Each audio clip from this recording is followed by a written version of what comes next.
Welcome back, everyone, to the Deep Dive. Great to have you with us. Good to be here. And hey, thanks so much for all the great feedback on our last Deep Dive covering famous places in Pakistan. We really appreciate it. Yeah, that was fun to explore. Definitely.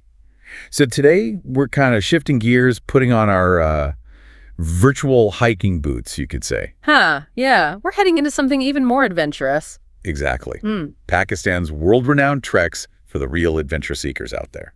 It's quite a different way to experience the country, moving from, landmarks to these incredible dynamic landscapes. Totally. And, Pakistan boasts some genuinely epic trekking destinations. We've gathered info on a whole bunch of them. From the really tough, glacial expeditions. To more accessible scenic routes, we'll look at distances, what you actually see, and some cool highlights. Right, there's a huge range.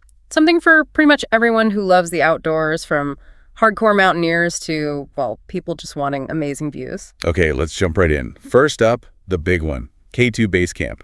Ah, yes. The ultimate Himalayan adventure, many would say. It's legendary. Legendary, yeah. How long are we talking for that one? It's a serious commitment, usually around 10 to 16 days. It's a trek that demands respect. K2 itself is sometimes called the Savage Mountain, Savage Mountain, wow. So reaching base camp is a big deal in itself. No, absolutely. A major achievement. And what's the experience like? What do you see? Well, imagine trekking across actual glaciers, these massive rivers of ice, navigating rocky paths. Sounds intense. It is, but you're surrounded by just these epic landscapes, breathtaking views everywhere, building up to seeing the mighty K2 itself. Unforgettable, I bet. Definitely. It's about the scale, the sheer grandeur of the Karakoram. It's unlike anything else, seeing nature that raw, that powerful. Okay, from that extreme challenge, let's pivot to something that sounds, completely different. Fairy Meadows. Right. The name says a lot, doesn't it? Described as emerald fairylands, picture-perfect views. Sounds magical. How long is this one? Much shorter. Typically about 3 days, maybe 2 for really fast hikers. And the scene. Think lush green meadows, maybe wildflowers, and dominating the whole view. The massive Nanga Parbat. Nanga Parbat again. Wow. One source called it where dreams meet mountains. It's a beautiful description, and it fits. The name Fairy Meadows captures that sort of ethereal feeling. Local stories sometimes mention fairies. Adds to the magic. It's a real contrast to the rugged K2 trek, isn't it? Completely. Much softer visually, more tranquil, even with that giant mountain looming. Speaking of Nanga Parbat, there's also a trek specifically to its base camp, right? Yes, there is. And that one's all about getting those really close-up views of the mountain itself, the Killer Mountain, as it's sometimes known. The Killer Mountain. Another intimidating name. It reflects the danger for climbers, absolutely. But the trek itself focuses on that challenging approach and the incredible payoff in scenery. Getting that perspective on its sheer size is something else. Okay, let's talk glaciers again. The Baltoro Glacier. Ah, the mother of all glacier treks. That's quite a title. It really is. What makes it so special? You're trekking deep into the heart of the Karakoram Range, right onto this enormous glacier. And the views. Jaw-dropping. Unreal, almost. You get different angles of K2, plus Broad Peak, the Gasherbrum, just lines of these majestic peaks. Epic. Majestic. That's what the sources say. Sounds like another world. Yeah. Okay, shifting again. Rakaposhi Base Camp.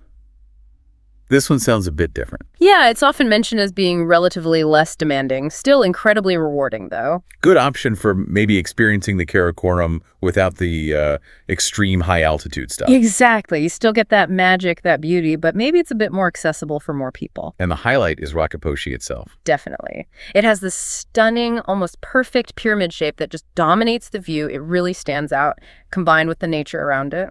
Yeah, leaves you speechless, is what one source said. I can picture that. Next up, Patunda's Top. This sounds intriguing. Above the clouds. Right. This one seems focused on getting you into really untouched wilderness, unmatched beauty. But challenging. Yes. Challenging trails are mentioned, so you need to be fit. But the reward is those unique, maybe more secluded, panoramic views. Journey above the clouds suggests amazing vistas. What makes the trails tough? Usually steepness, terrain. Probably a mix. Steep climbs, maybe rocky or uneven paths, and just the remoteness. Less infrastructure, more self-reliant. But that's part of the appeal for some, that raw wilderness feel. Makes sense. Okay, let's move from peaks to plains. The Diosai Plains, the land of giants. Yeah, this is totally different again. It's one of the highest plateaus in the world. So high altitude, but flat. Relatively flat, yeah. It's this vast, sprawling landscape. Think immense grassland stretching out with snow-capped peaks way off in the distance. It's about that incredible sense of space, that surreal, vast beauty. Wow, okay. And then there's a lake, Radigali Lake, described as turquoise perfection. The name's lovely, isn't it? This trek sounds like it's all about the visual reward reaching this vibrant turquoise lake tucked into the hills. Splash of color, beauty, and wonder. What gives it that color? Glacial melt. Usually, yeah. Fine rock particles, glacial flour, suspended in the water or fractalite that way, makes for stunning photos against the green hills. Sounds incredible. Now, for something maybe a bit more accessible, Maranjani Trek. Yes, this one's listed as easy to moderate, leads to great viewpoints near Mukushburi, good for a day hike perhaps, offers that breathtaking scenic beauty without needing, weeks of preparation. And Mukushburi Trek is right nearby too. Seems so. Also focuses on exploring the landscapes around that peak, lush forests, valleys, panoramas.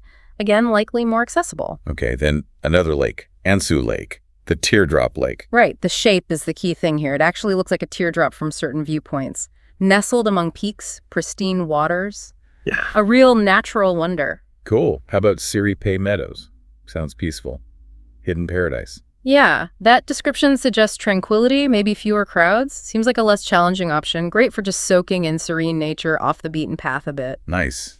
And for more of that kind of beauty, Chittakatha Lake, the Emerald Beauty. Another one emphasizing the lake's color, this time emerald green. It's described as magical, priceless.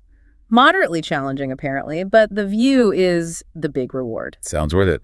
Then there's Dudupatsar Lake, an alpine marvel. This one sounds tougher again, trekking through forests, over ridges. It's presented as a challenging journey to reach these pristine, tranquil alpine waters. A real sense of accomplishment when you get there, I imagine. Has to be. And then, for the ultimate high-altitude lake experience, Rush Lake. The claim is highest alpine lake in the world. That's what the source material suggests, yeah. So definitely a challenging trek, but what an experience visiting a lake at that kind of altitude. The views must be immense. Okay, now for something completely different, Babusar Top. Not a hike. No, this one's an epic 4x4 off-road journey. So it's about accessibility, getting those amazing panoramic mountain and valley views without the strenuous trek. Good option for many people then. What about winter? Tajiwa's Glacier. Yeah, this offers a specific winter hiking experience, trekking through ice and snow. A totally different vibe to the summer treks. A winter wonderland scene. Cool. And lastly, Noltar Lakes Trek. 3 turquoise jewels. Sounds lovely. Described as rewarding, but also relatively easygoing. Takes you to see 3 beautiful turquoise lakes, lots of nature, a nice way to round things off. Wow, okay, that's quite a list. From the extreme intensity of K2 base tap to peaceful meadows and these stunningly colored lakes. It really shows the incredible diversity, doesn't it? Pakistan truly offers a massive range of trekking experiences. It really does. Yeah. Something for every level of adventure, it seems.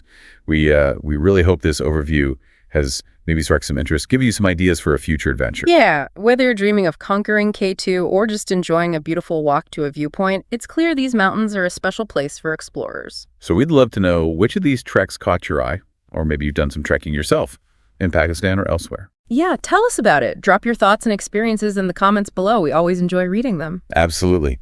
And if you enjoyed this deep dive into Pakistan's adventure treks, please do follow Next.Clicks. We're on Facebook, Instagram, YouTube, and LinkedIn. You'll find more explorations like this one there. Thanks again for tuning in to the deep dive today. Thanks, everyone.